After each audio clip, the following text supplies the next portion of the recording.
All right. Hope y'all can hear me. Todd doesn't like a break in the service, but today you get one.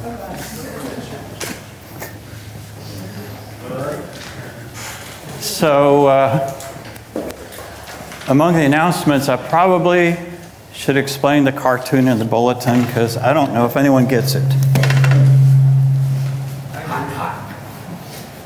Okay, so it's a dog and he's tearing apart dog toys and all the squeakies. The squeaker in the middle, he gets it out, right? So he's got to mount it on the wall. That's what that is. So those are squeakers. That's what's on the wall. So I don't want y'all to be baffled going into this because I got some stuff. This is not good. I got to fix that. Houston, we have a problem. It's all good. I just not have to not stand close to speakers. Maybe I'll stand up here. No, then I can't read. Let me turn that down a little bit because I think you can hear me okay. Yes, it is. So Todd asked me to preach a couple years ago, I guess. I don't remember. It's been a long time, and he has been saying, Morris, why don't you preach a sermon? I said, no, because God hasn't given me anything. And Todd would say, well, have you prayed about it? So I did, and God led me to Micah 6:8. 6:8, yeah. And I said, God, is that it? That's one verse. How do I stretch that out into 2 hours? I don't know. But we'll see how it works. Micah is a minor prophet, and that means he was shorter than some of the other prophets. No, not really. His book was smaller. That's what it is. Prophecy is all arranged by size. So he was from the southern kingdom.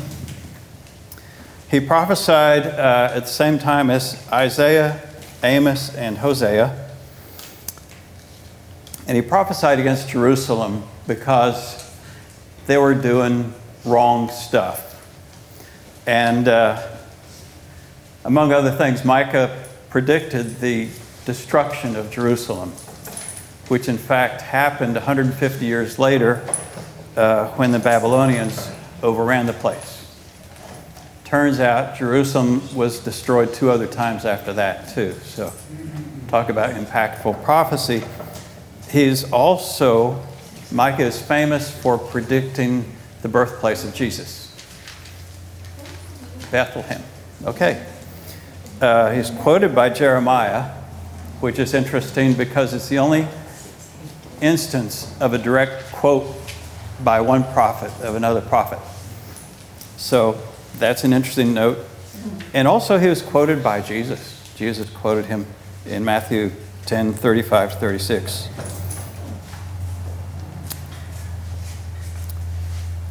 Chapter 6, verse 8. He has shown you, O mortal, what is good. And what does the Lord require of you? To act justly, to love mercy, and to walk humbly with your God.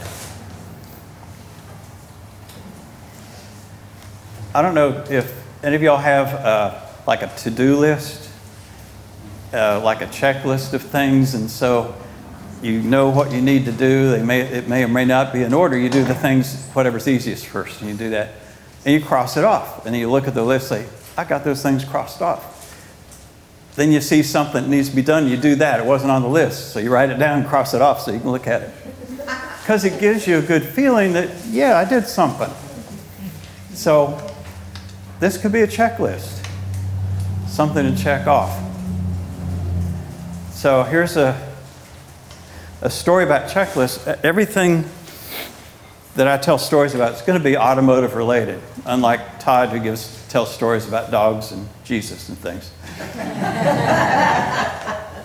Lois's first SUV, she took it to the dealership for regular maintenance consistently, and they'd give her a sheet we looked at all this stuff. So the warranty ran out, so I said, I'll do the service myself. So I would change the oil and filter, rotate the tires, all these things. The tire rotation was cumbersome because the wheels were real heavy, but also this vehicle had drum brakes on the rear. If you don't like cars, just bear with me here. But drum brakes, and on the drums, they had these little sheet metal nuts that you can just push them on there and they stay. But then to get them off, you got to kind of get a screwdriver and bang it and get it going, and then you're doing this forever. So after several times of doing this, I talked to one of my buddies at the autocross. He said, "Oh no, you don't do that. Those are just for the factory. That's factory installation." And I'm thinking, no, they did this 20 times at the dealership because on the checklist, they did it. Unless the checklist was a lie. Now what I believe. Like 20, 30 points, and every check mark looks identical because they did them all at the same time. So there's a little problem with checklists there. But we like checklists. You look at it, you feel good about it once you can check it off. So this verse could be that. But I'm not saying I recommend that. Because, as Warren Wiersbe said, this is not salvational. This is not something that brings you to the right relationship with Christ. This is Hosea scolding the people in Jerusalem for their sinful lifestyle. And it reached a point where whatever it is, they figured they could do whatever they want as long as they did their sacrifices at the altar at the temple. And God is telling them through the prophets, several prophets actually, that your sacrifices aren't getting it. This is not what is pleasing to me. Because what does God want from us, really? Your heart. That's a good answer. It's all he really wants, right? I think Jesus had some words about that too. But let's break this down because we still have a couple hours. So he starts out to say, act justly. And what is acting justly? Just doing the right thing, I guess, right? Doing the right thing and making right judgments. How do you make right judgments? Well, I guess you practice being judgmental, but you could pray and ask for wisdom. That might even be better. James 1:5 says, if any lacks wisdom, you should ask God, who gives generously to all without finding fault, and it will be given to you. It's a trick, right? See how he catches you there? Because most people will say, no, I'm not lacking in wisdom because that would be a foolish person. I'm not that. I'm smart. And so we don't ask. James also says, you have not because you ask not. Right. And he sounds like he's addressing things, but he could be addressing wisdom because he already told us this is how you get it. And it's so uncomplicated that we often skip that. God says, just ask. Okay, I think sounds like wisdom is one of these things that God just is waiting to give us if we ask. And do it once and you're covered. Right? No, maybe not. Maybe more often than that. Acting justly is also doing what is lawful. Okay, I don't like this, but I got to preach it. Romans 13:1, let everyone be subject to the governing authorities, for there is no authority except that which God has established. The authorities that exist have been established by God. Which reminds me of Jesus' words to Pilate when he said, you would have no power at all unless God gave it to you. Kind of a new something for Pilate to try to swallow. 1 Peter 2:13 says, "Submit yourselves for the Lord's sake to every human authority, whether emperor as the supreme authority." Like I say, I don't like this because it says submit. And what do you suppose? You suppose that means driving the speed limit? Ooh. I got a speeding ticket once for passing someone. I said, but I was passing them and the lanes are doing this.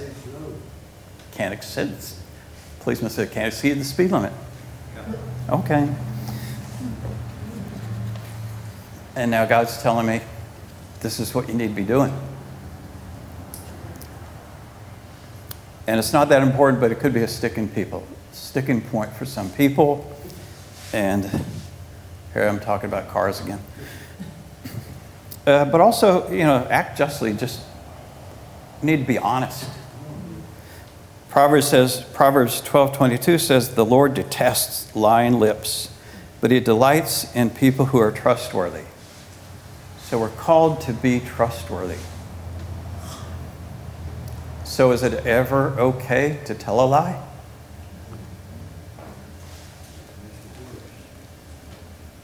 It gets complicated.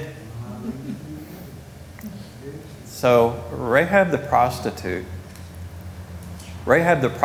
we don't even know if she was a prostitute, but she could have been innkeeper. I'm thinking, maybe like Miss Kitty in Gunsmoke? Entertainer? Yeah, let's go with that. What did she do for a living? Oh, innkeeper. In any case, she lied to protect the Israeli spies.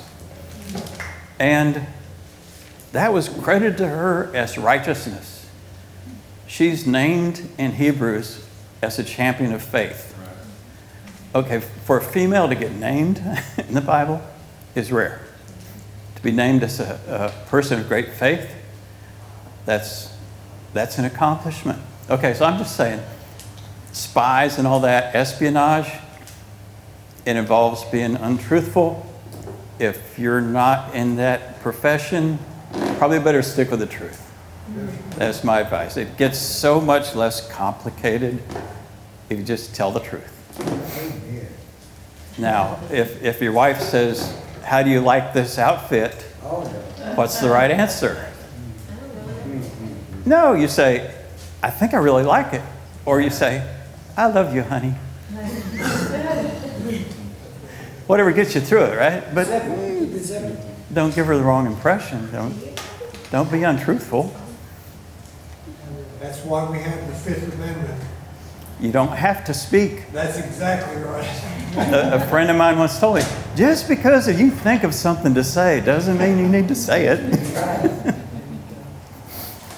Let's go with that. And treating others fairly. Okay, I think we all know about the golden rule. Jesus didn't call it that, but in Matthew 7:12, Jesus says, "So in everything, do to others what you would have them do to you. For this sums up the law and the prophets." If I could just do that, can you capture how much reading that saves me? Everything. I mean, that's really pretty much all we're required to do. We may be almost through. Okay, this is still point one. And then also just being upright. Don't stoop to sinful actions. James 1:14-15. But each person is tempted when they are dragged away by their own evil desire and enticed. Then after desire has conceived, it gives birth to sin. And sin, when it is full grown, gives birth to death. And we tend to think about sin, especially sitting in church, we think about the people who aren't here. And we think about the really big things. But you know what sin is? It's anything not pleasing to God. And so walking the Christian walk, I hate to say it, it gets harder as you go. The more you understand, the more is required.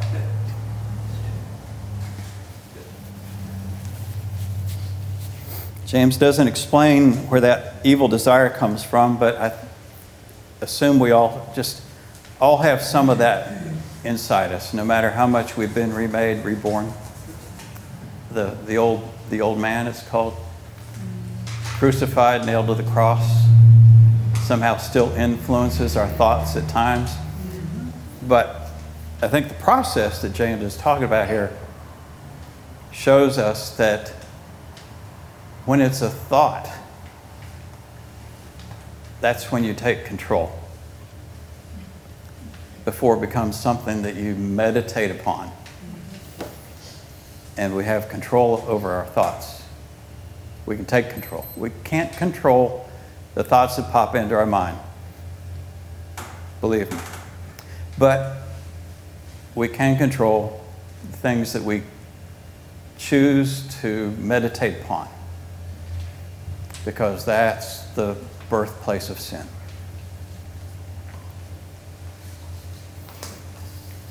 So these things, point number one, how do you put this into practice? How do I keep after using my turn signals or whatever it is? The only way you can complete this item on your checklist is to pray. Pray each day. Pray for God's guidance and wisdom and just His direction. Yes. So, in fact, is that not walking with Him? Yeah. I had this insight. I've used it before, but I'll use it again. Psalm 119, 105, your word is a lamp for my feet, a light on my path. And this image in my mind is of being at a campsite and having to find the restroom, which is way up the hill, through the woods, little path, not paved, just through the woods, but I see the light, so that's where I'm going. So what do I need a flashlight for? For my feet, so I don't trip on a root, because that would impede my goal of getting to the restroom. And for those who know me well, there's a fair chance today I could fall on my face, either literally or metaphorically or both. So, just saying, yeah, light on your feet, because sometimes you got to watch your feet. But that is how God's Word guides our steps. So we look to Him to guide our steps. Point 2, love mercy. So, doing good to others. I got to break this down because it's not obvious to me. Love mercy, it doesn't really make sense. So I've studied this somewhat over the last 18 months that I've been working on this sermon. In Matthew 5:44, Jesus says, but I tell you, love your enemies and pray for those who persecute you. Impossible. No. Mm-mm. How can you love your enemy? No. And I'm not sure who we count as our enemies these days. Because Paul told us flesh and blood is not our enemy. So I think we should take this in context of people who are somehow against us in some ways. Maybe our paths are just opposing. But, at the same time, we know that we are right, so they are wrong. But Jesus tells us to pray for these people. Okay, Lord, straighten them out. Straighten me out if necessary, but first start with them, because they're wrong. But mercy, I think, don't you think that includes benevolence, charity, giving where you can?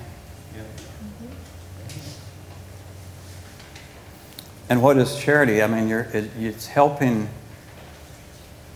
people that can't help themselves in some way. People in some kind of need. And I think there's extra blessing to be gained if you can provide something the person does not have a way of providing, And if you can do it without anybody knowing about it, there's a reward for that. You can get a reward immediately by pointing to yourself and doing it publicly, but to do something privately and even the person that you're helping doesn't know that it's you helping them, that's where you build up riches in heaven. Yeah.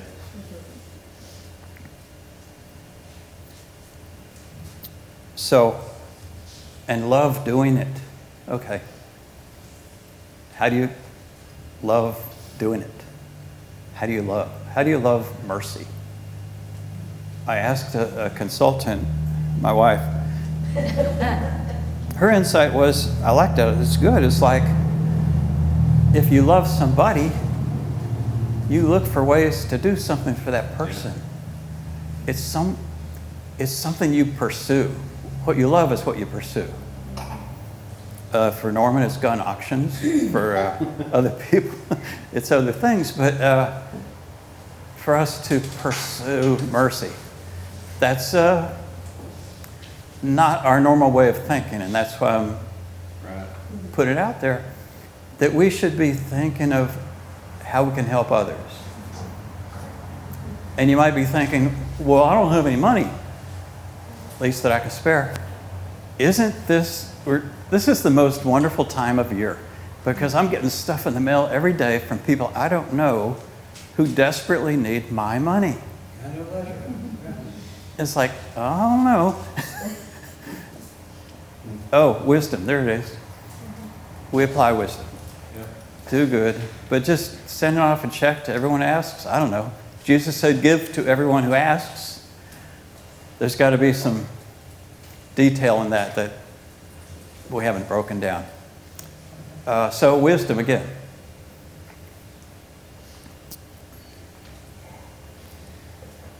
Proverbs 11:25 says, a generous person will prosper. Whoever refreshes others will be refreshed. So there's a promise there. And my question is, if you do some good for somebody and you don't feel that blessing from having done it, you don't get anything out of it, and you start to wonder, was this even a good thing? What do? Just keep doing what God told you to do until He tells you to do something different. So you don't always get that good warm feeling. Isn't it nice when you do? But don't count on it. You may not. But helping someone in a way that they cannot do for themselves. Philippians 2:4 says, not look into your own interest, but each of you to the interest of others. Well, who's looking after my interest if I do that? How does this work? You hope others do, right? No, it's a mindset. It's a mindset. And this is Paul talking to the church. Here's how to be a church. And you should look around and see what other people are lacking or needing. And it can be any kind of emotional support. It could be just a kind word. And it's amazing what a kind word will do. Todd just revved me up for another 17 years of being the sound guy, because he gave me some recognition. I like that. Thanks, Todd.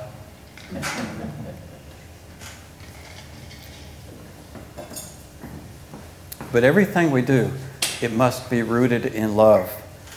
Mark 12:29 through 31. The most important one, answered Jesus, is this. Hear, O Israel, the Lord our God, the Lord is one.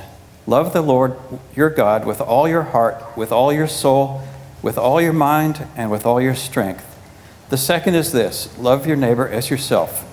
There is no commandment greater than these. Our prayer should be helping us to love the unlovely. There's people that we see that we'd really rather not approach. And somehow we have to find love in our hearts for these people. And We can only love through Jesus. But knowing what he's done for us should motivate us. Paul and Silas had love in their hearts. That's what got them through the jail, because they had enough love flowing out of them. They were eager to help save the jailkeeper, who probably the one who whipped them. Maybe not. But in any case, they had that. They brought a man to salvation and his household because they cared about people. Yeah. And the reason they cared about people was because they were following Jesus and they understood what Jesus wanted from their lives.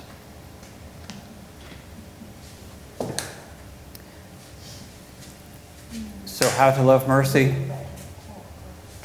Pray about it. Ask God to make your heart sensitive to the needs of others, while at the same time trusting him to take care of your needs, which he has promised to do. So it's that simple. Point three has to wait. Okay, so this is an illustration in my pocket. This is the sun. It's hot. Okay, that's our sun. And to scale, the sun is about 110 times the size of Earth. We know Earth's pretty big because we know Texas is big, right?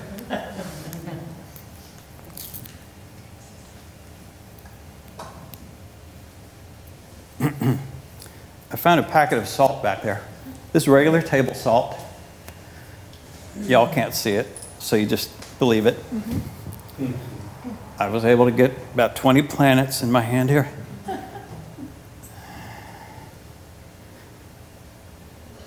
This is Earth. This is the size of Earth. And Earth is 12 feet from the sun ball. 12 feet. 12 feet. Okay. Sun's light reaches Earth. Takes about 8 minutes. That's 93 million miles. 8 minutes? Yeah. A teacher was teaching a class and he said, it takes 8 minutes for the sun's light to reach the Earth. If the sun suddenly went out, it'd be 8 minutes before we knew it. Student sitting in the back of the room says, longer than that if it happened at night. That's right. There's one. Here's another grain of salt. This is pretend at this point because, okay, this is Mars. Mars is two-thirds the size of Earth. So imagine a grain of table salt, 2/3 the size of that one. That's 18 feet from the sun. And it looks pretty close to Earth. We could get there, right? A few steps. Except they're going around. And so part of the time, Mars is on the opposite side. And it's a lot further, so they try to plan missions to where they line up. I'm doing this just to get an idea of sizes and distances. Okay, everyone knows what Pluto is. We think it might be a planet, but it may not be. But it's one of the furthest things. Now, there's some reasons why Pluto can't be a planet, but because there's other objects that's bigger, a little bit beyond. But we've heard about Pluto. We've known about, discovered in the 20th century, named by a school child after a Disney character. There goes the Earth. I mean the sun. Oh no! We have 8 minutes. Sky is falling.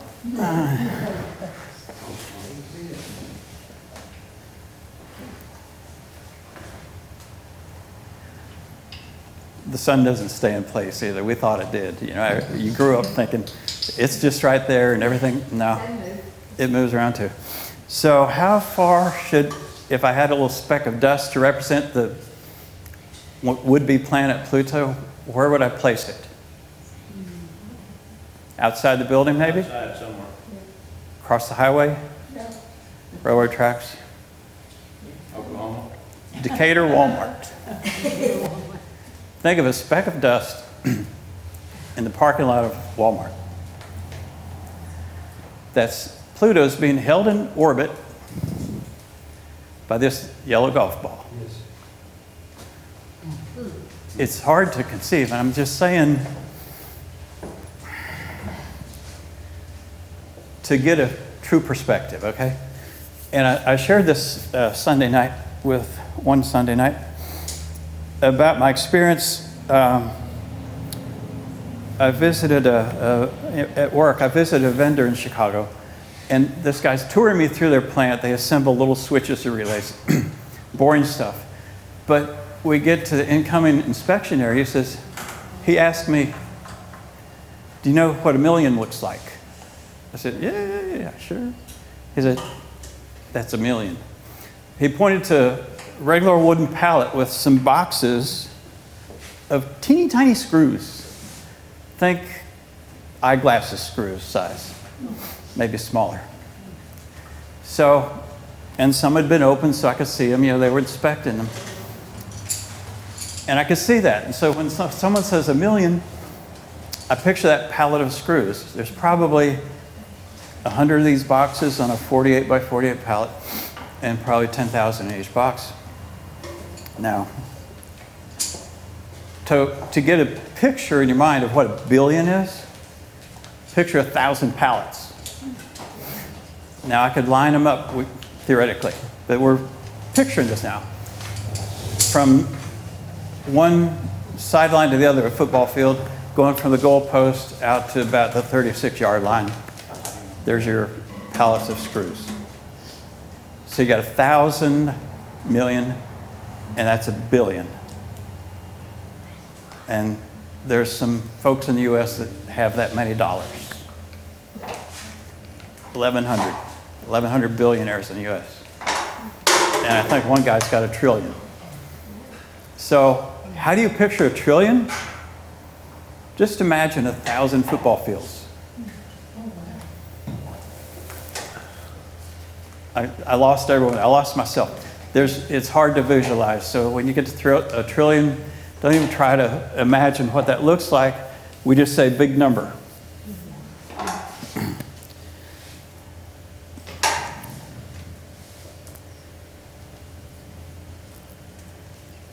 So the speed of light, everyone knows that, right? It's important, right? Well, it's important to me. 186,000 miles per second is the speed of light. And that's how it takes 8 minutes for the sun's light to reach Earth, because it's 93 million miles. Don't worry about the math. There's not going to be a test. So how far does light travel in a year? The answer is 5.88 trillion miles, except we can't picture 1 trillion, so it's just out there, right? The closest star to us is Proxima Centauri, and it's 4.25 light years away. So if we could get there, if we could travel at the speed of light, it would take something like 4 years and 4.25 years to get there. 4 years, 3 months. We could get there if we could travel at the speed of light. So then you have to travel back. So you travel to some foreign place and tell people what life was like on Earth 4.25 years ago. It gets complicated, it gets harder.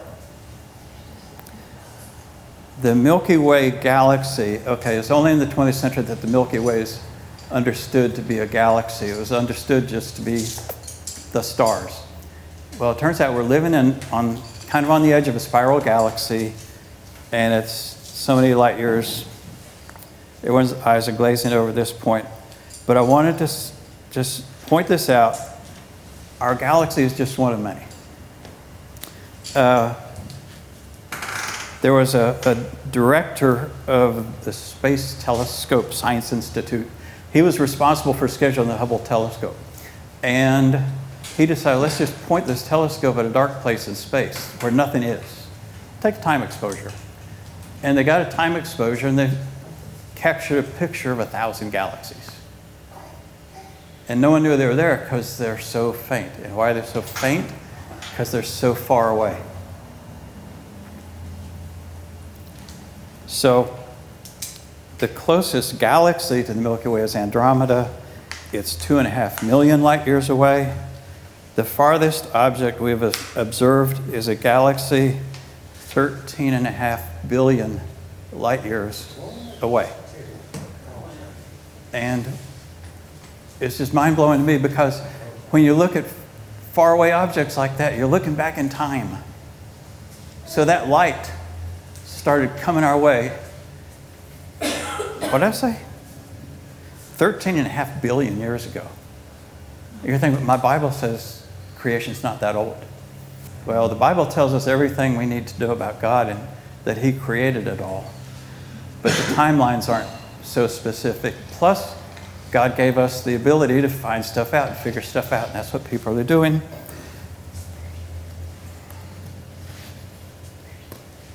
So, right now they're figuring, okay, so just a small little slice of sky, they saw these galaxies, and it's actually more than what they first thought because they've taken longer time exposures. But what I wanted to say is that there's, we'll say, billions of galaxies, and each one having hundreds of billions of stars.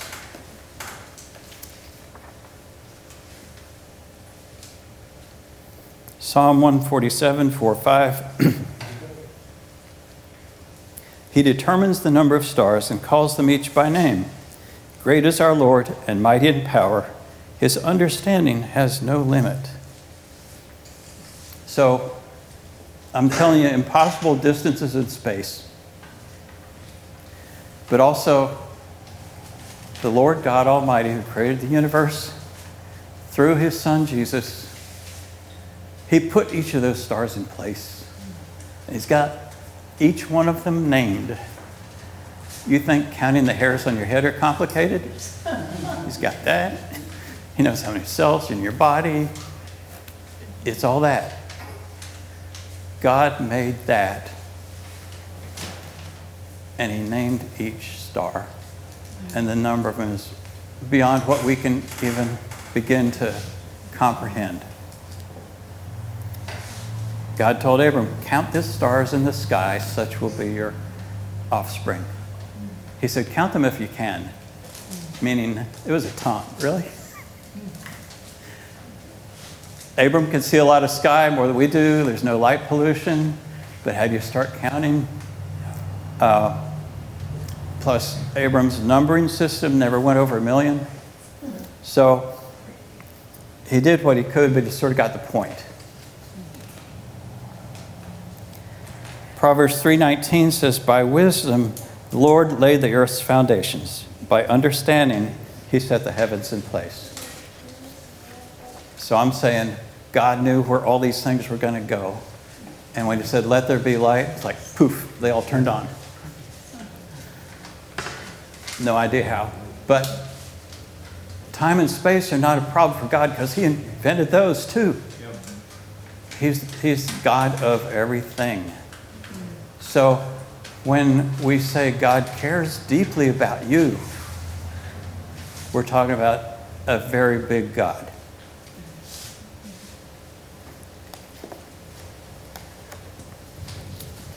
So the last point, walk humbly with your God. And so we're supposed to walk humbly, and He says humility, not humiliation. But it's a perspective of how we are, some kind of atom on top of a grain of salt in God's incredibly large universe. My scale, I can't give you where Andromeda would be on this scale because it doesn't fit on the Earth, and I can't give you a good reference point. Bigger than what we can understand. So it should be humbling to us. And there is a difference between humility and low self-esteem. And you might think, well, that's pretty close. What low self-esteem does, it causes you to think, well, I'm not really worthy. I think someone better than me can do that job.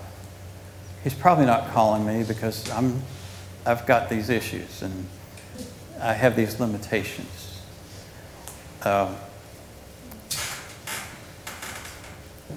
But being truly humble just means, I'm yours, Lord. Take what you will. Send me where you want to send me.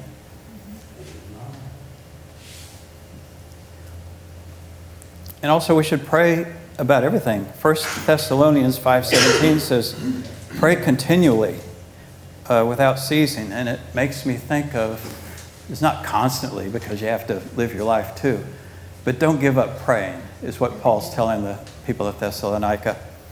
I remember Nehemiah when the king asked him, why are you so downcast? Something's wrong with you. I can see it on your face. Nehemiah says,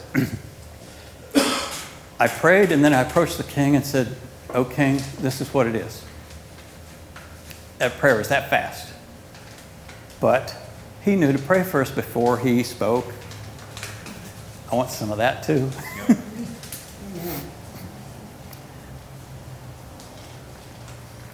And Ephesians in 6:18 says, pray in the Spirit on all occasions with all kinds of prayers and requests. With this in mind, be alert and always keep praying for all the Lord's people. Deuteronomy 5:33 says, walk in obedience to all the Lord your God has commanded you, so that you may live and prosper and prolong your days in the land that you will possess. So, humility, prayer, and the end of that is walk humbly with your God. And so, Proverbs 3:5-6 says, trust in the Lord with all your heart and lean not on your own understanding. In all your ways submit to him, and he will make your paths straight. So acknowledge the Lord, and he will direct your paths. So the final question is, it says, your God, have you made him your God? And you say, oh yes, I'm saved, I'm there. Is he your God every day? Is he at the forefront of what you're doing and saying? Just want to open this time for prayer. Someone's going to go back there and start some music. And Todd will be up front.